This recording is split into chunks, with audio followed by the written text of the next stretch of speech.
Ang sarap umawit sa harapan ng dalawang taong nagmamahalan.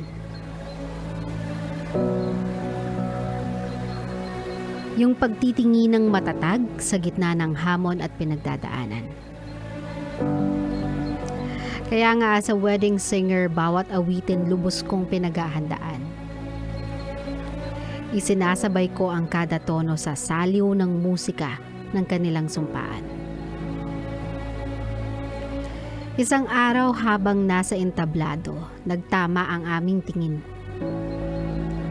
Para bang sa likod ko may bumugang malamig na hangin. Sa pagtigil ng musika, lumapit siya sa akin. Hi Debbie, ako si Ron. Doon nagsimula ang storya namin. Una hindi ko siya inintindi kasi naman 13 years ang age gap ko sa kanya. Pero hindi siya napagod manuyo. Kada gig ko, andun siya. Kapag malayo ang venue, hatid sundo pa ako sa kanya. Hindi ko rin naman maitatanggi. Masaya ako kapag kasama ko siya. After 4 years of dating, nag-propose siya. Tinanggihan ko. Natakot kasi akong maiwan sa pagtanda naming dalawa. Hindi siya nagalit and as always, naghantay siya. Hanggang maging handa akong sagutin ng yes ang proposal niya. Ako si Debbie and I said yes. At ito ang aming biyaheng age gap.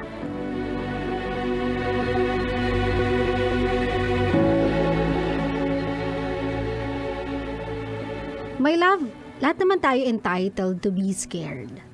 Scared of the unknown. Scared of the risk that we are about to take.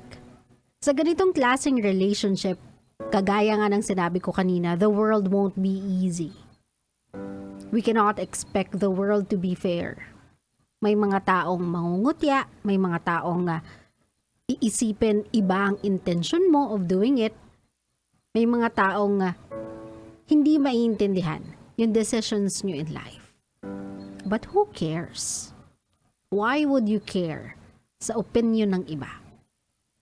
If all you have to think about is what do you think? Your opinion. What do you feel? So kung natakot ka ng minsan na i-risk yung sarili mo sa isang taong alam mo naman kahit paano deserving of your love but still you are afraid. Do not feel bad about yourself kasi natakot ka. Do not feel bad about yourself na gusto mong maging cautious when it comes to your heart. Lahat tayo entitled na ingatan yung mga sarili natin after nating masaktan. Lahat tayo entitled ingatan ulit yung sarili nating magtiwala pagkatapos tayong iwan. Nobody has the right to tell you na wag kang maging choosy, wag kang maging maarte, wag kang mag-isip. My love, you owe it to yourself to think 100 times over sa mga decisions that has direct impact on your future.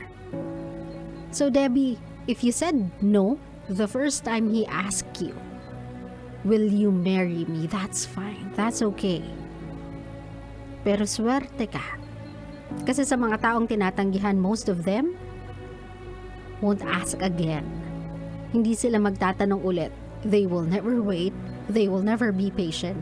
They'll take it as a no to everything. Pero in your case, you had a man na wise beyond his years. He was able to understand that you are not saying no to the future of the both of you. You are saying no at the moment because you are scared and he recognized it.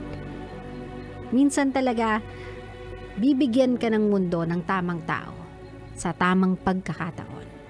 And even if you miss a hint, a sign mula sa greater universe that this person is the one you've been looking for, gagawa at gagawa ang mundo ng paraan to make it happen. Maybe not today, but most probably tomorrow. Yan ang successful love story ni Levi. I know most of us, nakikita lang yan, naririnig lang yan sa mga movies, sa fairy tales. But it happened to her and she's so lucky. Kaya ikaw, my love, if you are out there thinking that no one will ever appreciate you, love you, and wait for you the way you would have done it for someone else, hindi mo pa lang siya nahahanap. Hindi mo pa lang siya nakikita. Siguro like Ron kay Debbie, do not give up. A no today may be a yes tomorrow. All you have to do is be patient and persistent.